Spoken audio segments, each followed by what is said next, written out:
नमस्कार दोस्तों।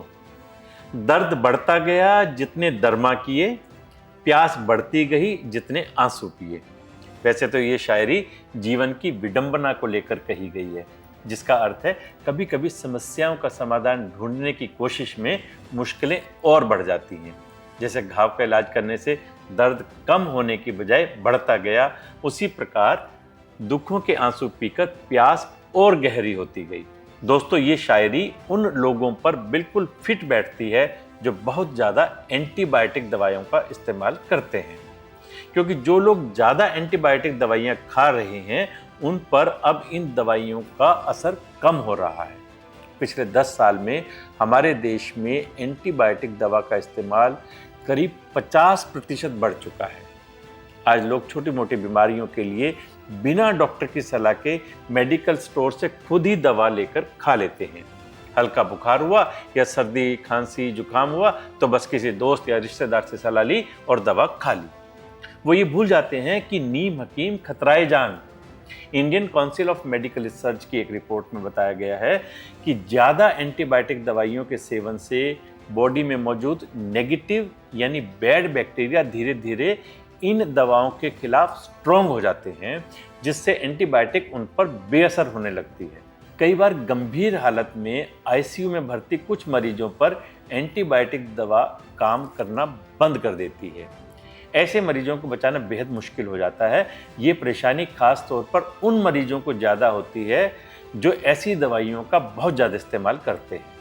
खुद प्रधानमंत्री नरेंद्र मोदी ने भी हाल ही में एक मन की बात कार्यक्रम में आईसीएमआर रिपोर्ट का जिक्र करते हुए एंटीबायोटिक दवाओं के इस्तेमाल पर चिंता जाहिर की थी। निमोनिया और यूटीआई जैसी कई बीमारियों के खिलाफ एंटीबायोटिक दवाएं कमजोर साबित हो रही है। हम सभी के लिए यह बहुत ही चिंताजनक है। रिपोर्ट के मुताबिक इसका एक बड़ा कारण लोगों द्वारा बिना सोचे समझे एंटीबायोटिक दवाओं का सेवन है। एंटीबायोटिक ऐसी दवाएं नहीं हैं जिन्हें यूं ही ले लिया जाए। इनका इस्तेमाल डॉक्टर की सलाह से ही करना चाहिए। दोस्तों, प्रधानमंत्री जब खुद ये मुद्दा देश के सामने उठा रहे हैं तो इसका मतलब है कि अब लोगों को वाकई इस पर ध्यान देने की ज़रूरत है। हमारे प्रधानमंत्री की खास बात यह है कि वो लोगों की सेहत को लेकर काफ़ी चिंतित रहते हैं। इससे पहले भी उन्होंने मोटापे के खिलाफ फैट टू फिट इंडिया का अभियान छेड़ रखा है, जिसमें उन्होंने लोगों को फिट रहने के टिप्स बताए थे। अब प्रधानमंत्री का नया अभियान एंटीबायोटिक दवाओं के इस्तेमाल को कम करने को लेकर है। आजकल लोग जिस तरह बेधड़क इस तरह की दवाइयों का इस्तेमाल कर रहे हैं, उससे गंभीर परेशानियां भी हो सकती हैं। ये दवाइयां हैं जो बैक्टीरिया से होने वाली बीमारियों में मदद करती हैं, लेकिन जब इनका गलत या ज़रूरत से ज़्यादा इस्तेमाल किया जाता है तो ये हमारे लिए घातक बन जाती है। समय के साथ साथ इनका आपके शरीर पर असर होना कम हो जाता है। इससे बॉडी की नेचुरल इम्यूनिटी सिस्टम कमज़ोर होने लगता है। वैसे तो इसके कई साइड इफ़ेक्ट हैं, लेकिन हम यहाँ आपको कुछ खास नुकसानों के बारे में बताते हैं। पहला साइड इफ़ेक्ट है एंटीबायोटिक रेजिस्टेंस। जब हम बिना डॉक्टर की सलाह के या अधूरा कोर्स लेते हैं तो बैक्टीरिया इन दवाइयों के खिलाफ मजबूत हो जाते हैं।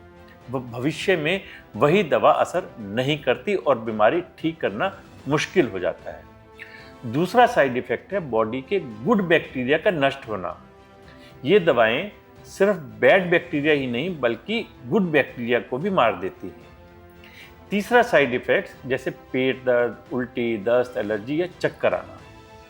चौथा साइड इफेक्ट आदत बन जाना। बार बार एंटीबायोटिक लेने से शरीर उन पर निर्भर हो सकता है और छोटी बीमारियों में भी दवाइयों की ज़रूरत पड़ने लगती है। इसलिए हमें याद रखना चाहिए कि एंटीबायोटिक कोई आम दवा नहीं है। इसे केवल डॉक्टर की सलाह से सही मात्रा में और पूरा कोर्स करके ही लेना चाहिए। ओवरडोज की वजह से कुछ लोगों को स्किन एलर्जी भी हो सकती है। किसी ने सच ही कहा है, science blesses wisely, curses blindly. ये लाइन एंटीबायोटिक दवाओं के इस्तेमाल पर सटीक बैठती है। 20वीं सदी की शुरुआत में जब नॉर्मल इन्फेक्शन जैसे निमोनिया, टाइफाइड या सामान्य घाव के इन्फेक्शन से लोगों की मौत हो जाती थी, तब 1928 में अलेक्जेंडर फ्लेमिंग ने पेनिसिलिन नाम की दवा का आविष्कार किया था, जो दुनिया की पहली एंटीबायोटिक थी। आज हर साल एंटीबायोटिक दवाइयों की मदद से करोड़ों लोगों की जान बचाई जाती है, लेकिन अब ये दवाई असर ना करने से हर साल लाखों लोगों की मौत हो रही है। यानी जिसे लोगों की रक्षा के लिए बनाया गया था, उसके ज़्यादा इस्तेमाल से अब वही दवाई बेअसर होने लगी है। आज पूरी दुनिया में सबसे ज़्यादा एंटीबायोटिक दवाइयों का इस्तेमाल भारत में होने लगा है और ये दूसरे नंबर पर है। हमारे देश में 2019 में 3 लाख लोगों की मौत इस तरह की दवाइयों के असर ना होने की वजह से हुई थी। भारत में इन दवाइयों के इस्तेमाल बढ़ने की सबसे बड़ी वजह है बिना डॉक्टर की प्रिस्क्रिप्शन के आसानी से बाजार में मिलना। आज जल्दी राहत पाने के लिए एंटीबायोटिक दवा लेने के लिए एक आसान विकल्प बन गया है। हालात इतने बदतर हो चुके हैं कि आज हर कोई डॉक्टर बन चुका है। कभी गूगल से तो कभी चैट जीपीटी से लोग बीमारियों की दवा पूछते हैं और खुद ही अपना इलाज करने लगते हैं। वास्तव में सरकार को डॉक्टर के प्रिस्क्रिप्शन के बिना एंटीबायोटिक दवाएं देने पर पूरी तरह से रोक लगाने पर विचार करना चाहिए।